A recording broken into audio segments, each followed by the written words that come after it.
Hey, welcome to Bear Mountain. Today, this is the start of week 9. So this week we're working on getting our sweet peas in and our new design for our cordon trellis. So let's get at it. Okay, our trellising for our sweet peas, our cordon sweet peas, the last time we did it, we had a problem. It worked out great until the sweet pea vines really got to near the top of the tunnel. And the weight of them was a lot more. Even though we took off all the side shoots, the weight of the actual pea vines was substantial enough that we came out one morning and found that the whole thing had collapsed, which kind of really put a damper on the whole experiment. So what we're going to be doing this year is doing it a little differently. First, because of the pandemic, we're not planting as much, but the second thing we're going to do is we're going to put the trellis together kind of in a two-stage thing. And this will make sense when we go down in the tunnel, because what you're going to see is an overall cable where we actually hook the cordon lines to.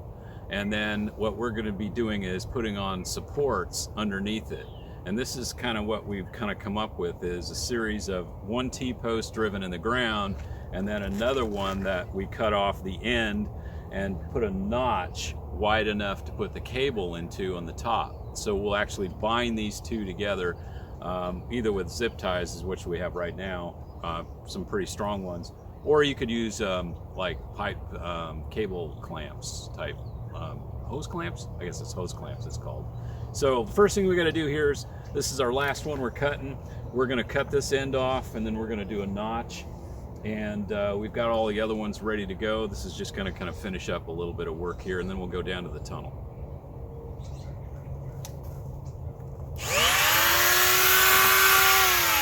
Now, what did I just do wrong? Think about this, guys. Safety glasses.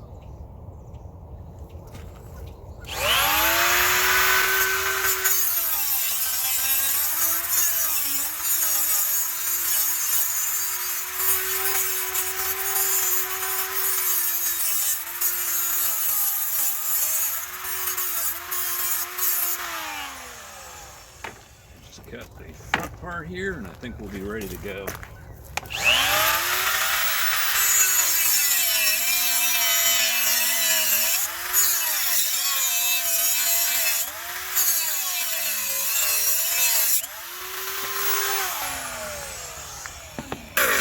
Oops, should be able to bust that off. There we go. That's done. Now, the last part we're going to do is right on the top here. We're just going to grind in a notch that is about, maybe a 1/4 inch deep. Good enough that when we push this up, the cable will rest inside of it. Okay, so we're going to put a little notch right here, and just kind of grind it.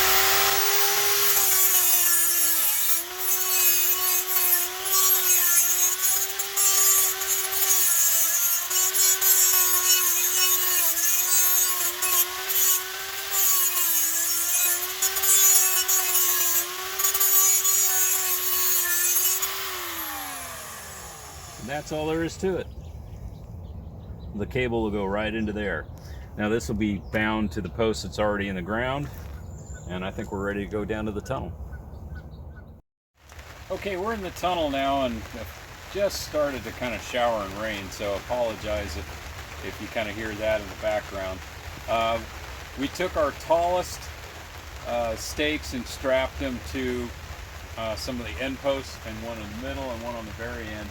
So we got our overall height at how we wanted to get our cable. This is it's a 3/16 inch steel cable, and it's kind of the held down on each end. It's ratcheted tight with some fence ratchets, secured against the secure ends of the high tunnel. So what we're going to do with these guys is just basically provide support from it being pulled down, and it should take a lot of the tension off the ratchets and off the ends as well. So it's really just a simple thing. We're going to make sure the notch is in the cable. It looks like it fits really well. And then we're going to make certain we kind of got it at the right height. We're taking about an inch or two away from the plastic, so we're going as high as we can.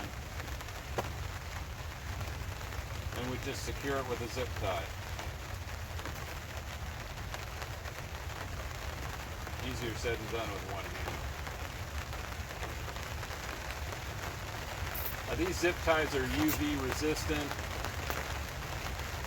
They're pretty strong. And the whole point of what we're trying to do is just get it so it gives enough support. And that's it. So what we'll do is we'll just go down each individual one and get them all put in.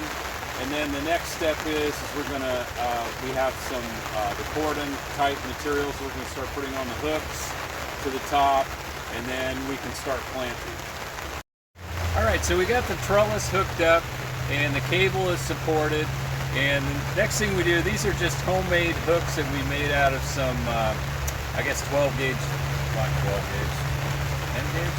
Not sure what the gauge of the wire is, but it's just kind of like a wire you buy for fencing. And what we did is we just kind of bent it kind of like in a clip so that the cable can hang on here, and we'll hook our string for our cordon on the other side. And so we've got these guys laid out. We put out the first 10. Each group we have a section of, we have 8 sections here that are 8 foot long, and each section is going to have 10 in it. We've got extra sweet peas, you know, just for this case, and some of them didn't thrive as well as others. And these guys are all now kind of at a point where their roots really aren't coming out of the bottom of the pot. I mean, if they needed to, they could go longer, but we want to get them in the ground now because today is February 18th, and we want these guys to have as much growing time as possible. Now, what we did to prepare the soil is we did 4 treatments of the Jadam Microorganism Solution with really good watering. And then we put a kiss coat of compost, no more than a 1/4 inch dusting over the top of this, of urban waste compost, and did our last treatment of JMS. Also, before we put the compost down, I put in 1 cubic foot of biochar and just kind of scratched it gently into the top inch or 2 of it, so it gives it like about a 2% by volume for the first couple inches of biochar. And then we dig the holes for planting the sweet peas. We're going to put a hand of biochar in there, of the charged biochar, and a handful of worm castings in it, and just kind of get them into it as deep as possible. And I don't know if you remember, but when we did the bump up, we inoculated these guys with some compost soil, and that kind of gave them kind of a boost. So we don't need to do that part again. That's already been done.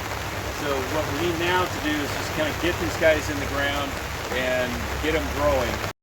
Okay, so now when we plant the sweet peas themselves, we're going to attach the cordon string to the top hook, and then we're going to actually bury the end of the string under the plant itself. So as the plant grows, the string is going to be held actually in the ground itself. So these sweet peas are just getting to the point too where we're going to pinch them probably in about another week, or maybe even some of them almost now. Because what we're going to want these guys to do is to put out 1 good strong leader. And the first leader usually of sweet peas is kind of a weak type thing. It's really the sprout that comes near the base of the plant that gives you the first good strong cordon. So that's kind of probably, I think what we're going to do is we put these guys in. I'm going to pinch them down to the first true set of leaves at this point, because I noticed that some of them, I was thinking maybe a week, but some of them I think I could go at right now. So let's do that, and I'll show you, you know, what it looks like to get it actually done, and let's go do it.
Hey folks, we're back again. It's now relatively more quiet. We decided to stop trying to explain this through a rainstorm in the middle of our tunnel. It was kind of pretty staticky. So what we did is we planted a few out, and then we decided that we would finish up today and just talk about a few things. We've got the first 20 plants in, and we've got the cordon hooked up, and you can see in the video how we did it. And so I thought we'd just talk a little bit about some of the reasons why we're doing it and what advantages or maybe even disadvantages there are to doing the cordon method. So how deep did you plant these? What I tried to do was not make them super deep, but I wanted to make certain that the plants were stable in terms of when I put them in. So if you looked at this, what I was doing is there typically is a bud near the base and another bud up around the first leaf. I wasn't too concerned about the bud at the base, so what I decided to do is I planted them just a little bit deeper, so they're about maybe a ½ inch to an inch below the first set of leaves, and that'll give pretty much a good 6 inches in the ground itself. And how far apart are they spaced? Well, between the diagonals, it's somewhere around 10 to 11 inches. And then within the row, I wasn't too super religious, but it looks to me like we're averaging about 1 foot, because what we're doing is we got an 8-foot section here, and we're putting 10 of them in a section to give these guys plenty of room, because these plants are going to get pretty big, and the leaves on them get big when you cut them down to a central leader, is what we're going to be doing here, and wrapping that leader, attaching it to the string. The individual leaves get much bigger. The side shoots we continually pinch off, leaving only the blossom buds at the leaf nodes, and so they need space. And it seemed to be that what we did last time is we put them too close together, I think. We ended up, it was a success, but the plants, they just seem to do better if they are a little bit further apart for airflow and things like that. A concern we have is getting aphids or something like that in here, because the airflow is bad and the plants get stressed. So what we're trying to do is give that enough.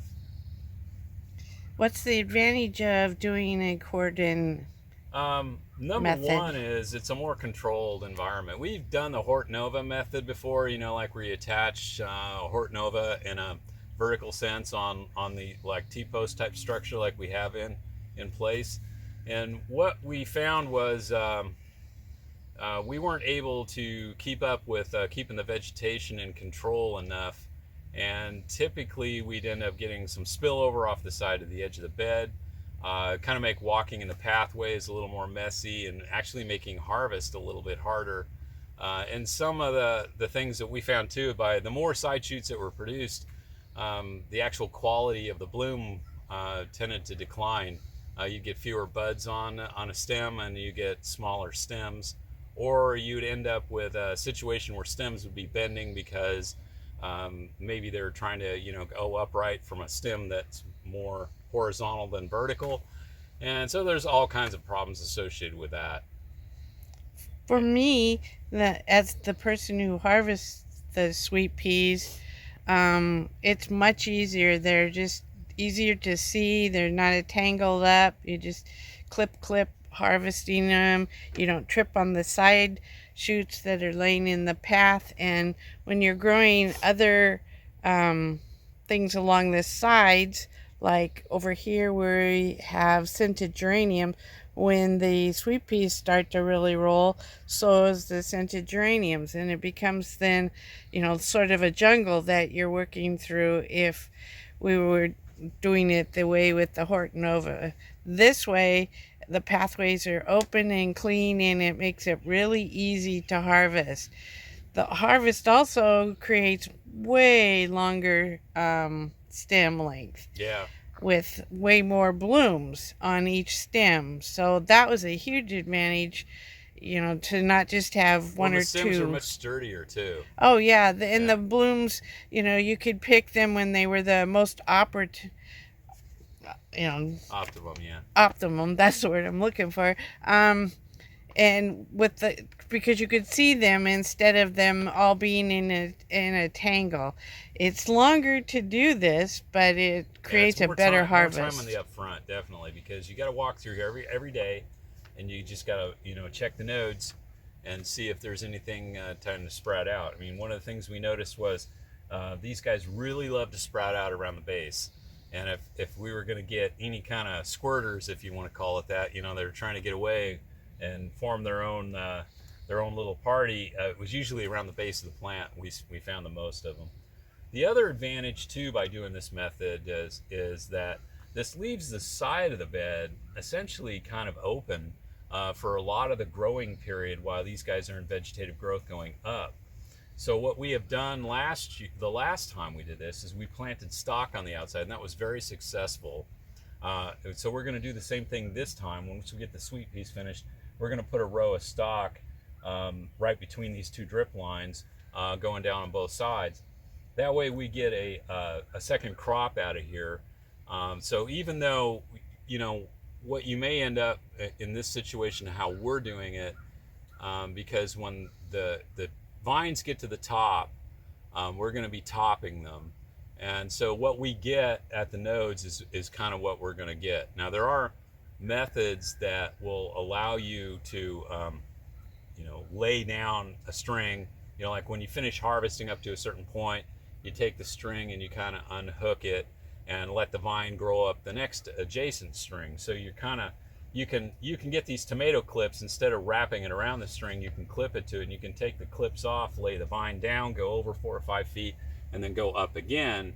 And the theory behind that is that the vine will continue to grow up, and you will get more blooms off of that. But our experience kind of shows our tunnels no matter how well you try to vent them, by the time we get to mid-July, it is way hot in here for sweet peas, and we get it's too bright, too hot. We don't get good growth, get leaf scorch, and basically they shut down. So what we're trying to do is saying, okay, we know there's a finite number we're going to get off of this method. It's probably not as much as the Hortonova method, but the quality is heads above it, and then we can also get a second crop off the side, which we couldn't do using the Hortonova method. Right. The stock will probably be done when the sweet peas are only about halfway to 2/3 of the way up the vine, and then they'll be done. And since stock is a one and done, they will be gone before we get into the super major part of the harvest of sweet peas. So that creates 2 crops at once, followed by, and then when the sweet peas are done, there will be another crop that will come in behind it. This is valuable land, and you want to use it. The infrastructure, the T-posts in place, but that really won't harm anything else we put in here afterwards. So that way we're not reconstructing this all the time. But we'll probably get 3 rotations off this bed. Celosia probably, yeah, and maybe even like fall snapdragons or something like that. Yeah. Well, so if we do celosia, we wouldn't get the fall snaps, right? But because celosia will go all the way till frost. Right, that's right. Yeah. So, but we could do half the row or something. Right. But the posts will stay. Yeah. We'll just take down the string. Right. We'll take down the individual strings, but that'll be an easy thing because what we do is just unhook after we take the vines off.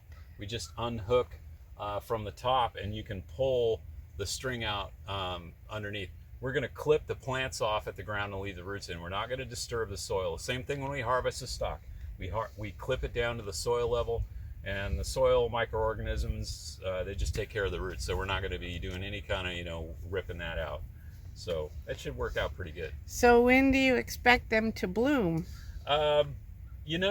Sometimes it's weather dependent, but it could be as early as mid-May, or maybe closer to Memorial Day, first part of June, and we'll get like about 5-6 weeks out of it. So that's been about typical for us. So do you think this is going to fix the problem we had the last time with it failing and the whole thing coming down? I do believe, yeah, this is more vigorous. We've got metal on metal this time, and the last time what we did is we used like these wire fence connectors that snap onto a T-post, and but as soon as any weight was put on it, you know, hindsight looking back on it, it should have been a dumb moment. It wasn't going to work. It snapped those connectors off, and then the wire was able to come down. Didn't we put in more of these metal posts? Yeah, we actually did now. We now have this on an 8-foot spacing, and we used a 10-foot spacing last time, and that was, I think, also a factor. Yeah, it just needed a lot more support.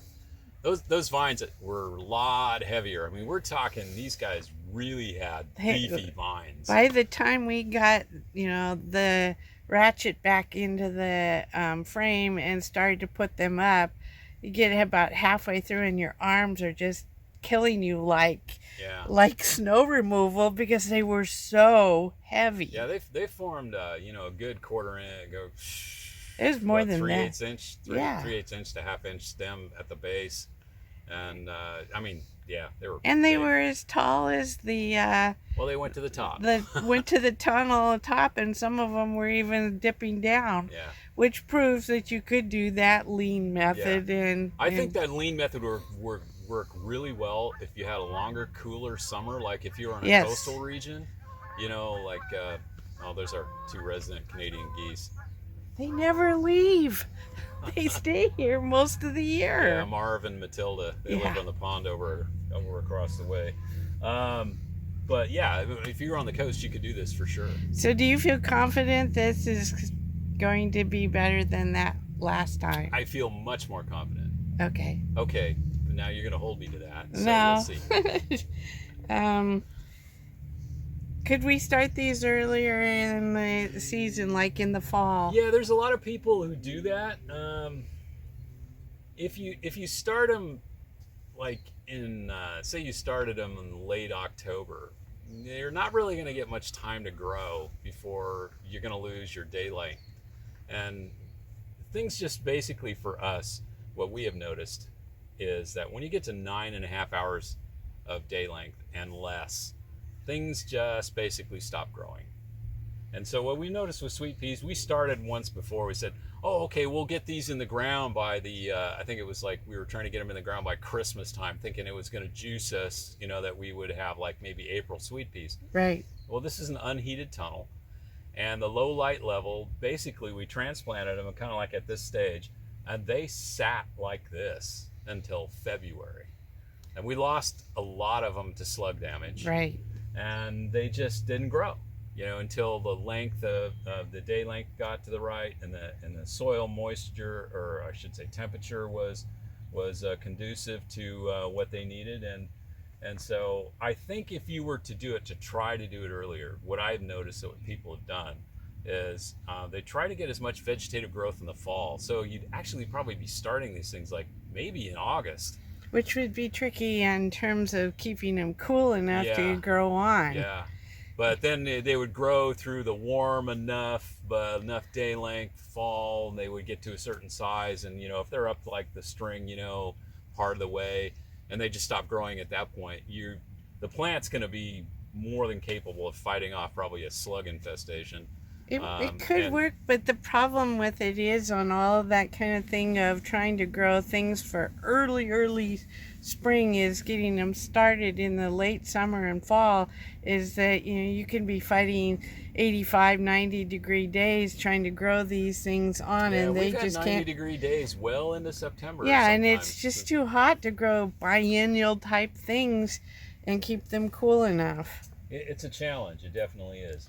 But people have done it, and there are people in the valley here, I think, who are doing it this year. Right. So it also would help too if you had a tunnel where you could control the environment a little bit more in terms of maybe applying some supplemental heat. Right. Or sometimes even a larger tunnel when you're talking about something that's like 30 feet wide. Like this tunnel is only 17 feet wide. So if you're 30 feet wide with a much higher ceiling on it, it actually...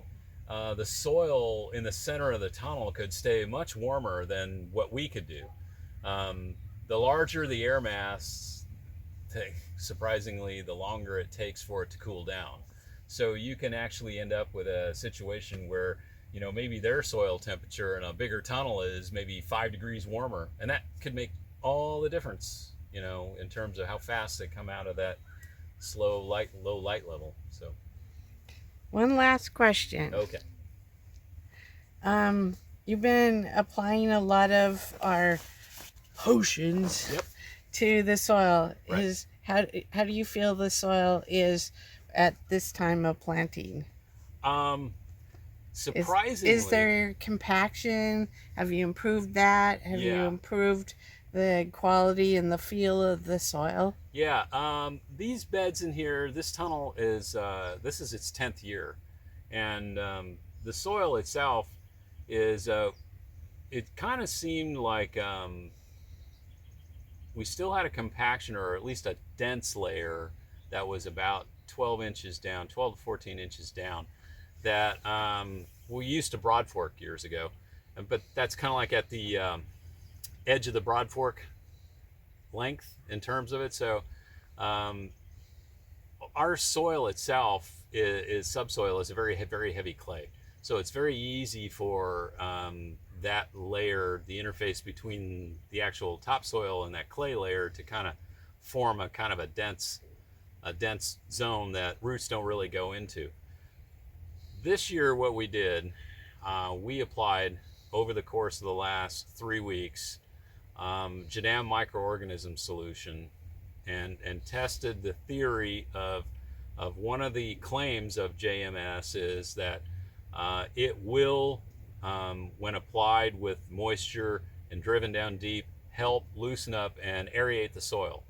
And we have noticed a difference. It did exactly that. We put 4 treatments on here and watered them in very well, meaning like we would water on the drip lines 90 minutes after, just to get, you know, just continue to get that moisture and drive it down in. And you would think that the soil would just be absolutely super saturated, but in actuality, it's not. The moisture level is perfect, and the actual compaction layer now, or that dense layer, if it's not really a hard pan, but at least it's a dense layer, is now down probably an average of 20 inch. In some spots, it's undetectable. I can take a T-post and almost drive it all the way down, a 4-foot T-post, or not T-post, excuse me, fiberglass fence rod, and drive it down almost 3 feet without hitting anything. So it's worked really well.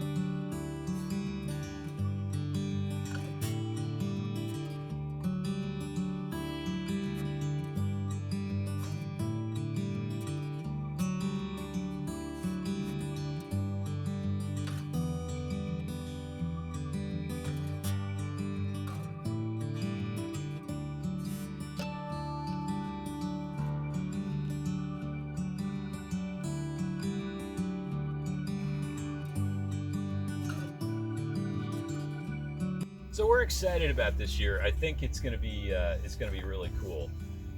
These guys, like I said, we transplanted them yesterday afternoon, and they're standing up straight, looking good. So I got more zones to do and stock to put in and all kinds of fun stuff to do. So just want to say thanks to everybody for watching us today, and I hope this kind of helps inspire you with your sweet peas this year. So as always, stay safe out there and have a good day. Bye-bye. Bye-bye.